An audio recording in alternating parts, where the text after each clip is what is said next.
Okay, welcome to the Museum Research Paper Info session. We have a very small group in attendance today, but hopefully this will answer some questions. And of course, you can always reach out to myself at any stage, and also Dr. William Pankey, who's our embedded librarian. And he is there to help you with research, citation, um, you know, making sure that you're searching and finding the materials that you need through the library. We have incredible resources in our library, accessible online, and even books shipped to us. You can go pick books from other libraries, have them shipped to the library, and pick them up. So I'm going to share some resources, and at any point, if you think of a question, just please jot it down, post it in the chat, and then I'll have some individual time for you at the end, and that'll be after the recording.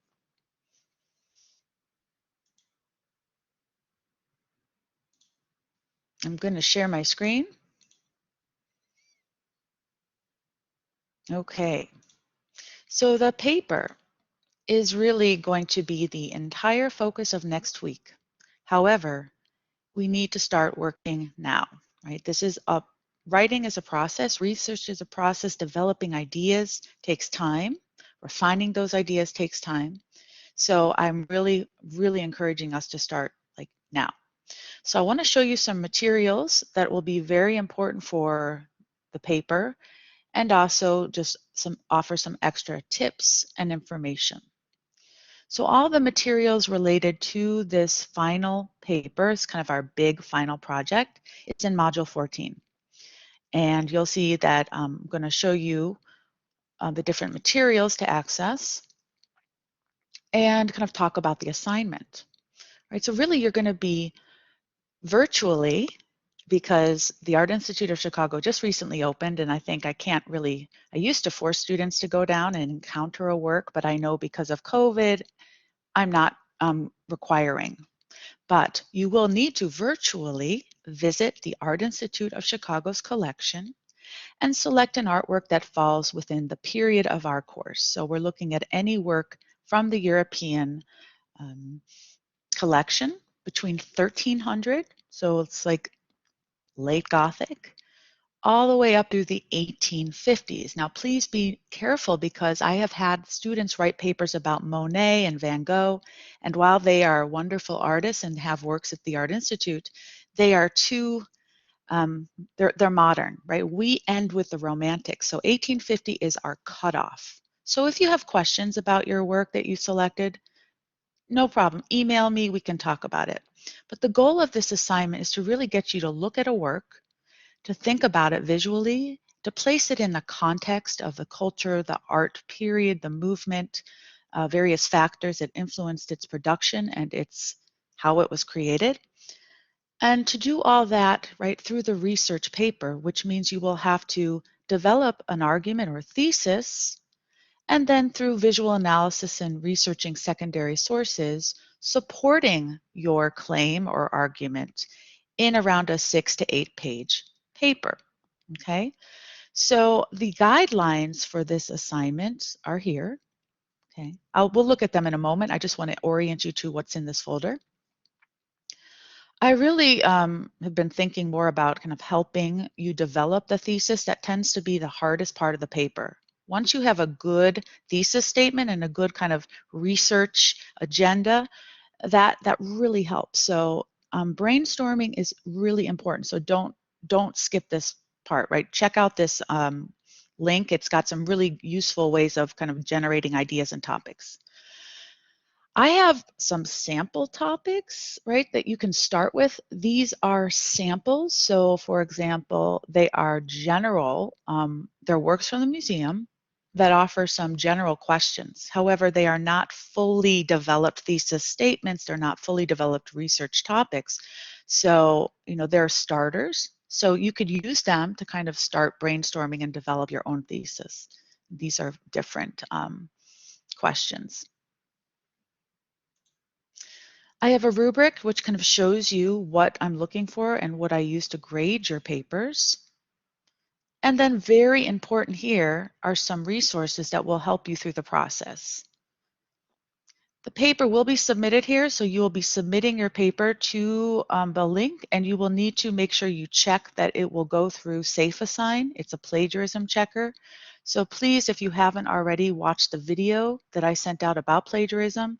It's very easy to fall into plagiarism just through kind of laziness or just not properly citing sources or just kind of if you're writing very quickly. So really think about that, because I would hate to see anyone lose points or fail the assignment because of plagiarism. Remember, Dr. Pankey is here to help with that, with citation resources, and I am also here to help if you have questions. So as we start to kind of begin the process of research after you've kind of selected an artwork, right, you'll be doing research in the library. So here are some materials that will help you on how to search. In the library, you will need to have secondary sources that are considered scholarly, which means no Google searching, no Wikipedia, no Joe blogs on art. I'm looking for articles published and peer-reviewed. I'm looking for museum websites, and I'm looking for scholarly books and materials. So really, it's not a Google search. This is really through the library, through official kind of authenticated paths towards your research and information. Okay, again, lots of materials to help you with plagiarism, citation. This paper is going to be in the MLA format. So if you have questions about MLA formatting, there's information here, and there are some student papers from my past art history classes. Now let me warn you that I have selected these because they are very good. They are not perfect. Some of them have, some minor grammatical errors. Some of them, have strong and some weak points, but I wanted you to see a variety of student examples just so you can feel confident that you can attack this assignment as well. Okay? So let me go to the guidelines so that we can just quickly talk about the scope. All right, so these are really, this document here is really important because it tells you what is required. It gives you page length and format and important details about the paper that I will be used to grade. So please make sure you review and keep this assignment document handy. Oop, wrong one. Okay. Let me try to make this larger. Okay, so I'm not going to read the entire document, but I will point some things out. Okay, this is a paper that is driven by your own investigation. So you can start with some general idea. I recommend that you visit the museum online and you look at maybe a period that interested you throughout the semester. You like the Baroque? Look at works of art in the galleries of art from 1600. You like the Mannerists? Look at the Italian gallery. The galleries are generally organized, or you can just search by artist around kind of a chronological and regional as well organization. And once you find a work, start thinking and brainstorming. What is it that struck you about that work or art movement? Did you find that religion was a very interesting connection? Did you like the style of the artist and you like the way that the lighting was used or the use of brushstroke, right? Try to generate some brainstorming and write these things down so that you can kind of start to connect the points and dots. In the end, you're going to be using all this brainstorming and research for I say 6 to 8 pages, 6 pages minimum, which means 6 pages of writing. That does not include the image, which comes at the end. Any images referenced in your paper should be, illustrated at the end in black and white's fine, color, but labeled, and also the works cited. Okay, so 6 pages of writing, and then images and works cited would be extra beyond that. In your bibliography, the works cited page, you will need at least a minimum of 4 secondary research sources, scholarly, peer-reviewed. You can get these very easily from the library. I'm going to show you some very useful resources for art history, lots of material, so there should be no question that you will have just a lot of information to look through, okay? So again, you're going to be developing this paper topic yourself. I have some questions to help guide you and to kind of help you think about developing the topic. But remember, one of the key parts of your paper is going to be your visual investigation. You want to treat the artwork and any other artworks you compare it to, because you will and you should have a comparison, another visual comparison to develop your argument. Very, descriptively, you want to describe the work. Don't gloss over any description. Remember, the more you describe, the more pages you get. So description can often really help you kind of develop your topic, but give you page real estate. So the more description, the better. Of course, when you're describing the work, you're trying to use your description and your visual evidence to support a claim. So for example, if we're talking about mannerism and we're looking at the elongation, the chaotic sense of space, or the iridescent, unnatural colors, I can then use that visual evidence to discuss perhaps the sense of artifice and very erratic times. There was a lot happening culturally. People were moving away from religion and escaping into materialism and the sense of the elegant because religion was undergoing a siege in Rome, right? So keep the visual evidence, as your forensic evidence. It's there to build your case. Okay. Now, I like to do a lot of, I like to emphasize a lot as you're brainstorming and developing your paper and kind of building out your outline, that you should do as much visual research as reading, maybe even more emphasis on visual research and than reading. Okay. So when you're thinking about the work and other works you can compare it to, whether you're talking about making a comparison between a Renaissance Northern artwork and a Renaissance Italian artwork, or you're thinking about making a comparison between the neoclassical and the Romantic, right? Looking and really starting to brainstorm and identify works of art that will kind of help you paint the story is very important. So Art Store, which is offered through our library subscription, is really the place to go and to look at images and to start collecting images, okay? So I'm going to just, again, go through this document. You can see there are very important things here about plagiarism, about, formatting, so make sure to read it carefully. So I want to show us a library because this is where you will really start the process of researching. You'll need to access the library through your Harper ID, so make sure you have access to a Harper ID. Contact Dr. Pankey or a librarian if you have questions about access. And when we get into the library, we're going to the databases, okay? Now, I just want to identify a few places and kind of give you the, the, the sites that you want to look at, okay? For our paper, the best places that you'll want to search would be Academic Search Complete, that's number one. Art Store, images, you'll do a lot of research images, Art Store. Going to JSTOR, JSTOR, wonderful academic journal database. You'll need to think about how you're searching. You'll need to have the spelling of the artist correct. Don't be afraid. If it doesn't work on the first time, you'll have to adjust your search terms.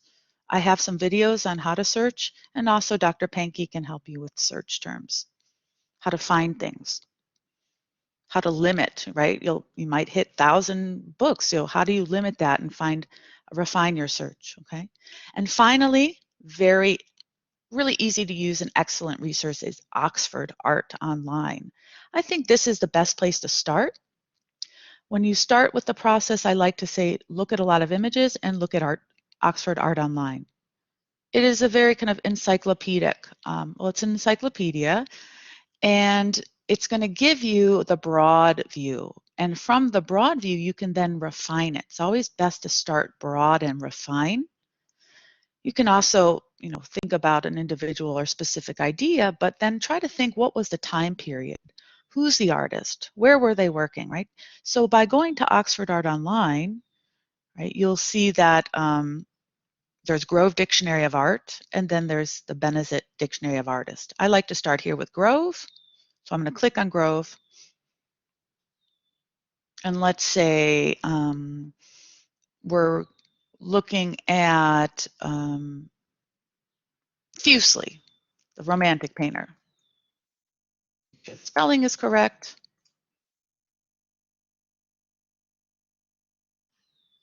All right.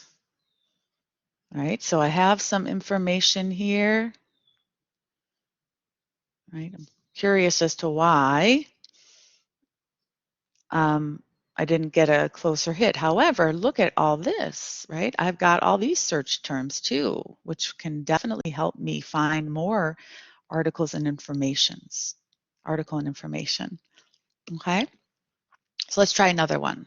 Let me just try Fuseli and see what happens.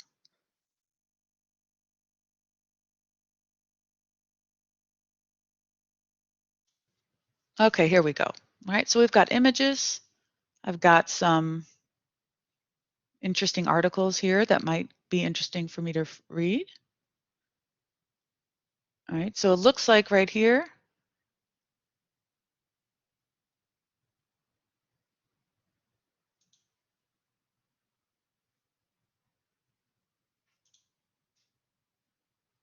right, sometimes you got to do a little work. Here we go. So we had to kind of jump around a little bit, but now we are in a nice research,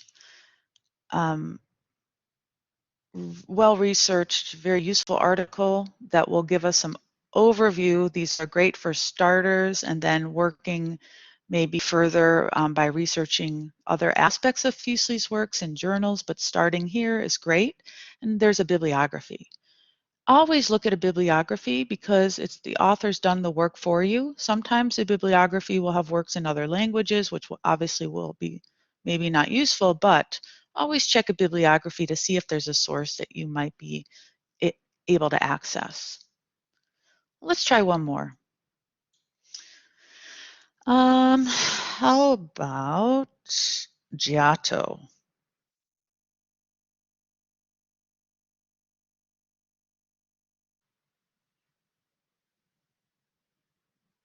Okay. Okay, so we've got Giotto.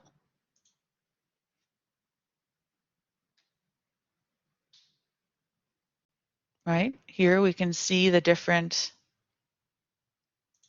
areas. We have a bibliography. Right. Interesting. Look at years. You want to make sure you're reading current information. So something written in the 1850s might not be as relevant then unless you're obviously looking at primary sources and talking about the research. But, pay attention to the sources. You really want to be a discriminating consumer here. Okay, so I like Grove Dictionary of Art. I want to then just briefly show you ArtStore. You will need to log in, and I might have to establish an account, but you all have free access to ArtStore.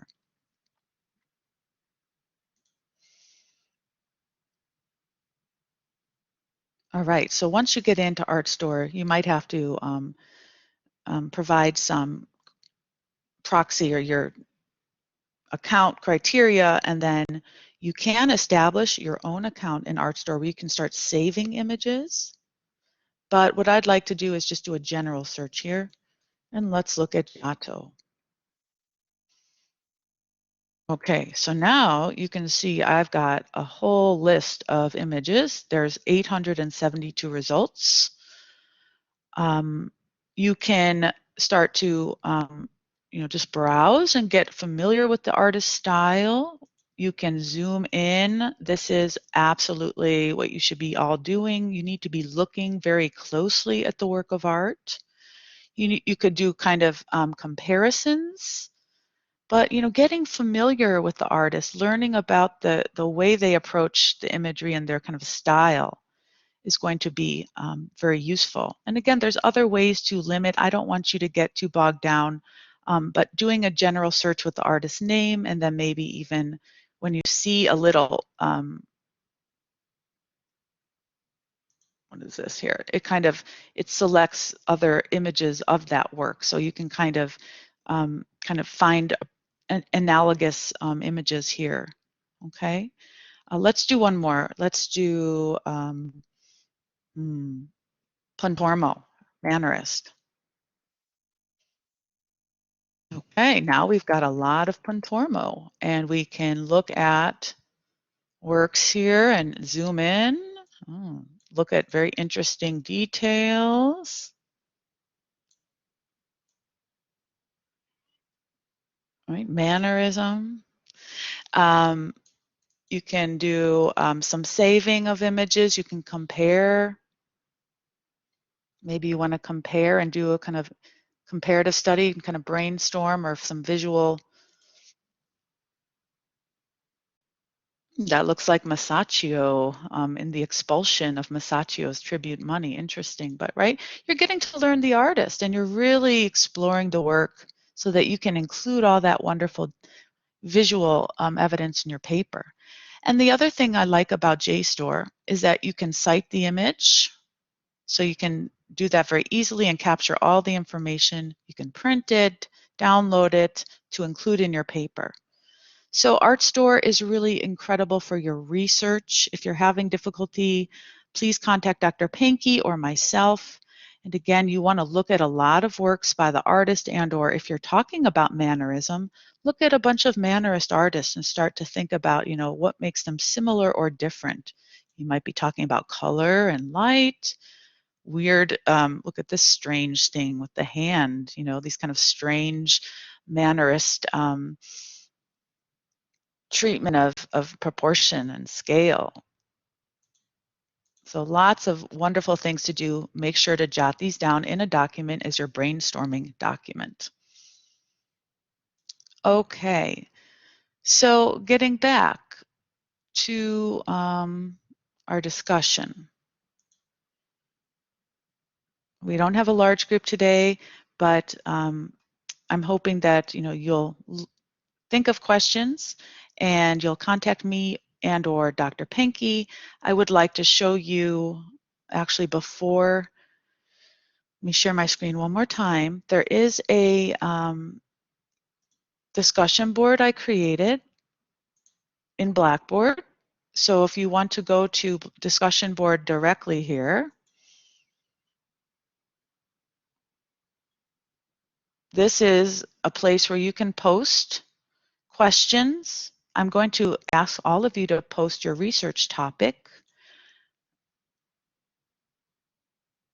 All right, so you can post your general idea, your working thesis. Your thesis doesn't have to be finalized really until you're in the process of writing, because generally you're going to still be working and tweaking it based on what you're studying and the angle you're taking or what you're finding doesn't work and what does.